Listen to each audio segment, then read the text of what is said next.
All right, well, again, thanks for everybody. Thanks for coming tonight.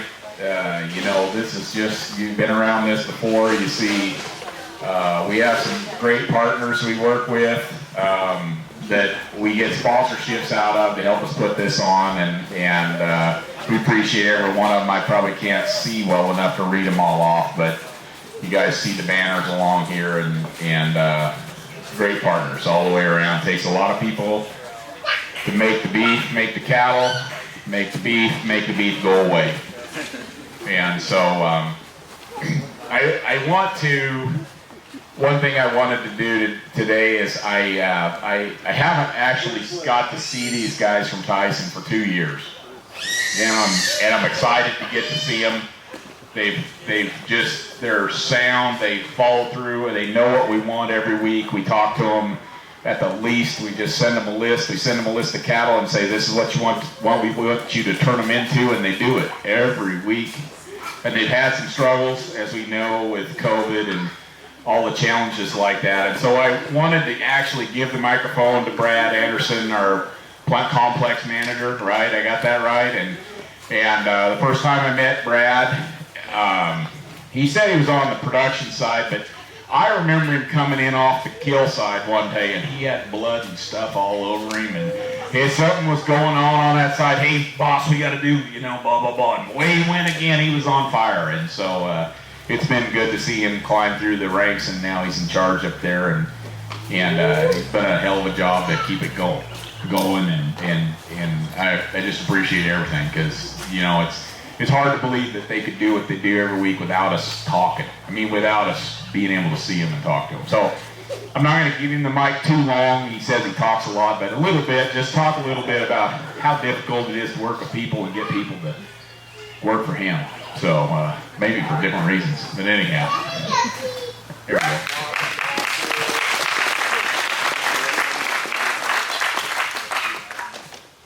Thank you for the invite and for the wonderful meal. Can you hear me okay? Yes. I can't hear myself talk, so yeah, and I'm a Gabber. So I started with Tyson IBP in 1981, and I've been with them ever since. I don't know how many years that is, but it's quite a few. And I started out as an hourly worker, and I worked my way up the ranks. But this past 2 years that we've had, words can't explain anything that we have going on.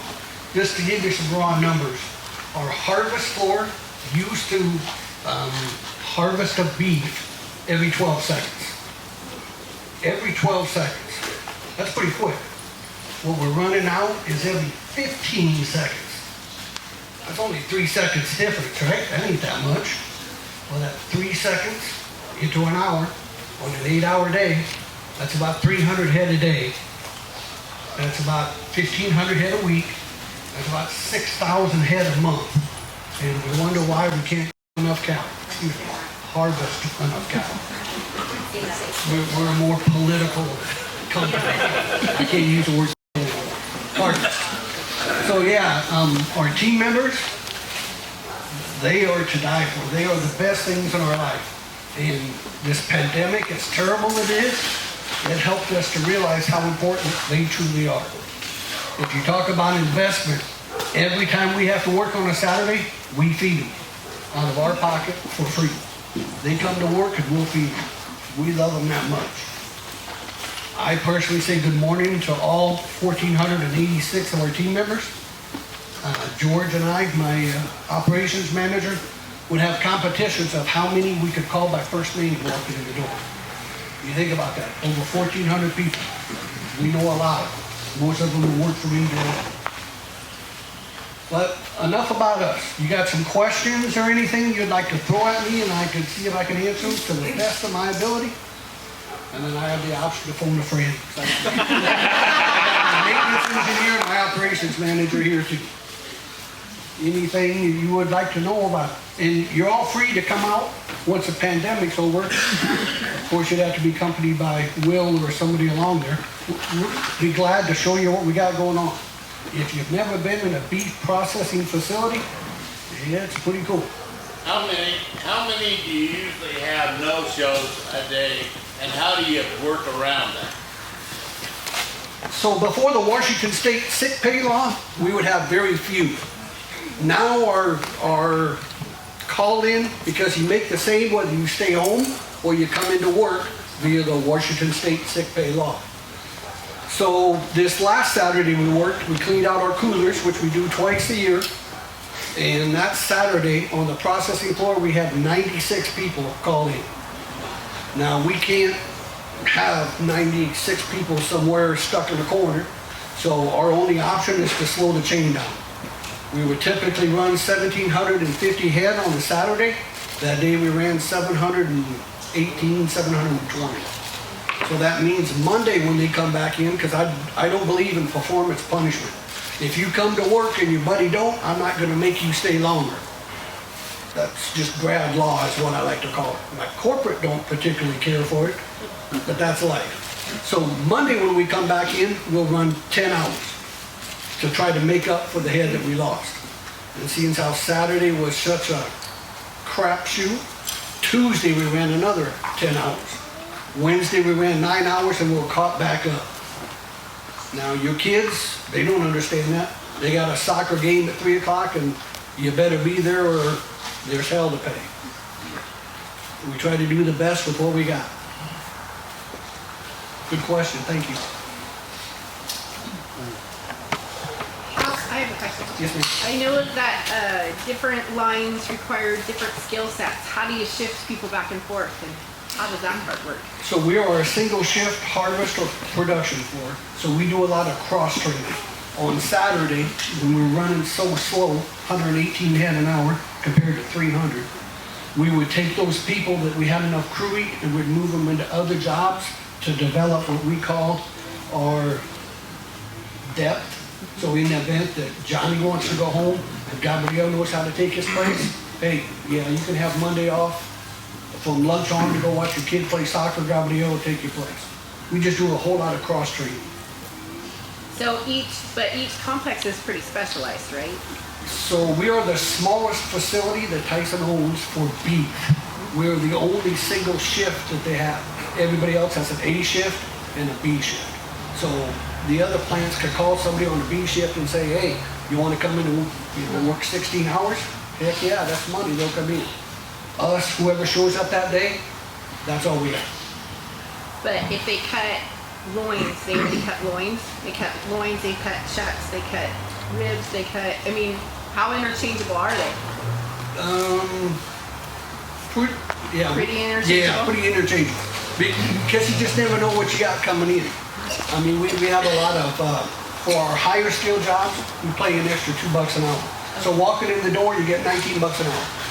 If you're here every day of the week, every hour, I'll give you another buck on top of it. Based on the skill set that you offer and the price of the product that you work, you can make another $3 or $4 an hour. So they make some damn good money if they show up. But again, I'm not an advocate of the Washington State sick pay laws.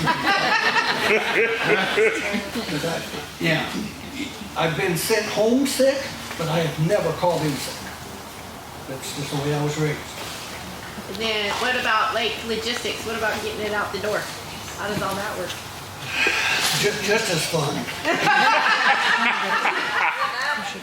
So it's not so much putting a product into a box and then getting it through our sealers, getting it out.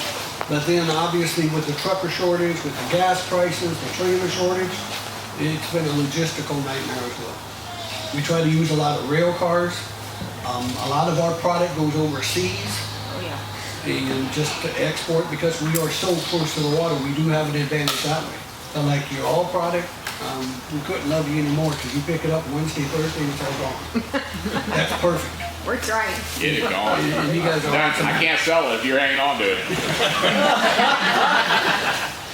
You got that right. Okay, so every so often we'll have something show up with a label on the box and another cut inside the box. How does that happen? Tell me how that happens. There's probably a guy in here. I bet you there's at least one guy in here that's seen a box with something else in the box than what's on the label. So a lot of our team members, I shouldn't say a lot, a percentage of our team members, English is their second language. So you get some products that, if packaged incorrectly, looks a lot like something else. So they do their best with their aptitude and put it in a box with the label that they think is correct. There are also several of us that get a little attitude because their partners don't come in, so they just put the stuff in boxes and getting them out of their way. Not often, but it does happen. We're people, right? I mean, because we're not perfect by any means. And then you always got the tragic cases that blow up to where our machines beat the hell out of the box, and we got a, for lack of a better word, I can't even too many kids here. A bad sandwich. And they box it to the best of our ability, and we put tags on it to go back down to rework, but it doesn't always get there. But we'll make it right. Yeah. No, I know that happens, it happens, and yep, it helps for us to understand why it happens. Yep. And if you ever on a tour, we'd be glad to point it out. I've been there, It's like I but say, some of these people haven't. every 12 seconds it comes quick. Yes, sir.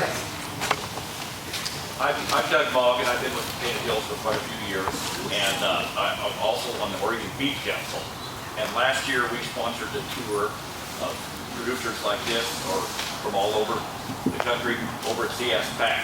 And we would like to maybe set one up in this area, and maybe go to your packing facility and have a tour.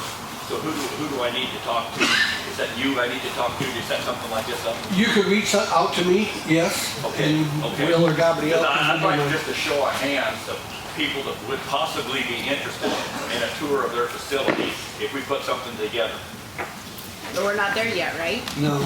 Unfortunately, we're still on Corporate. lockdown due to COVID. Yeah. Okay, but eventually that's going to take care of it. Yes, And yes. maybe this is 6 months down the road, or Yep. 2 months, or 3 months, but we'll coordinate with you, and we'll try to, if we sponsored that, we bought them lunch and everything, and we got a lot of good feedback, and it's good for them to see all the pains that you guys go through to process that meat. So we appreciate everything you do. Well, thank you, appreciate it.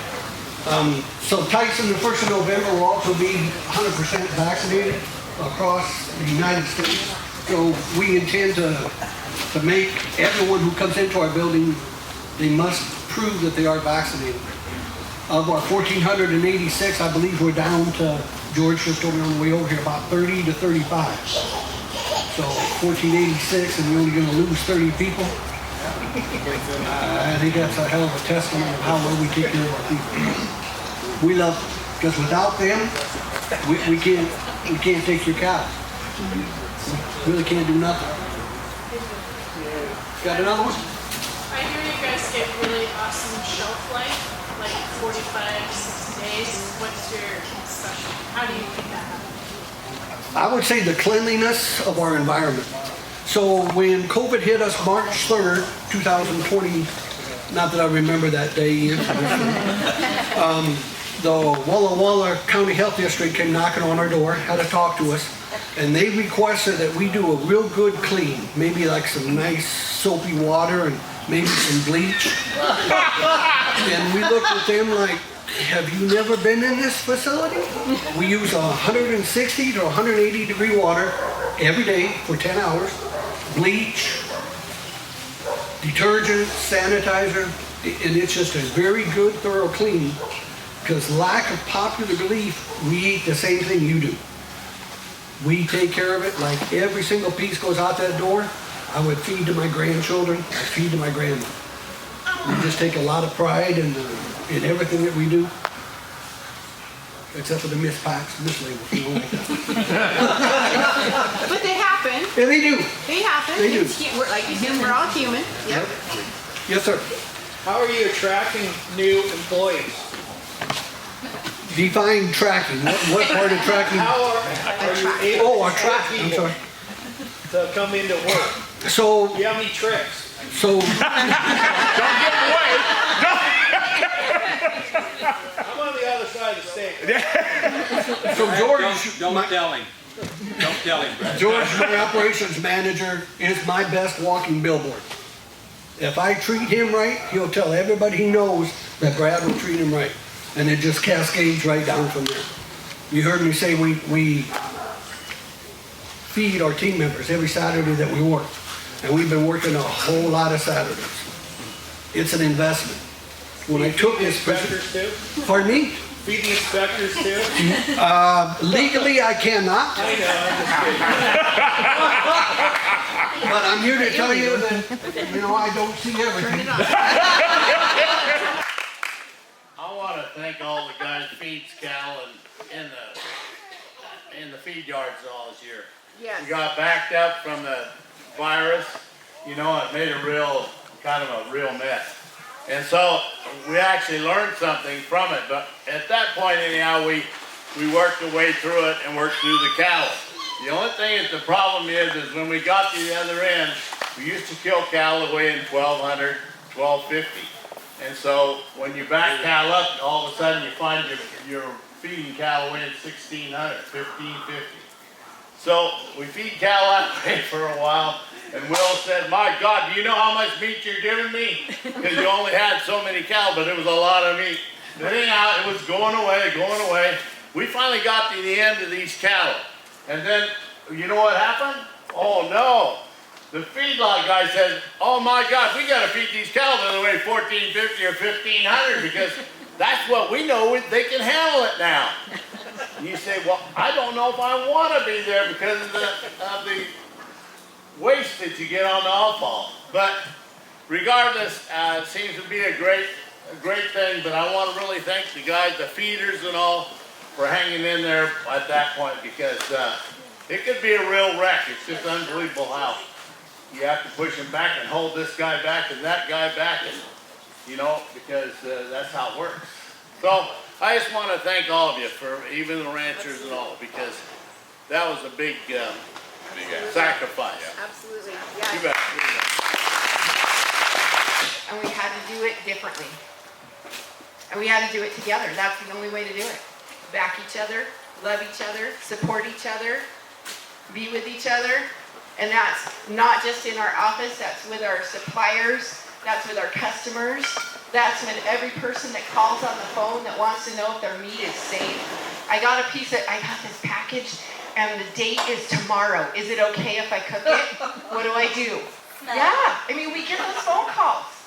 Those people need grace and advice, and they're just a human with a question or a concern. And you know what? I bet their concern really doesn't have to do with that beef. It might have to do with their credit card bill, or it might have to do with their mom that's ill, or it might have to do with their kid that had a bad day at school. But if I can give them just a moment of peace and grace, I've done my job. So that's what we're about. That's it.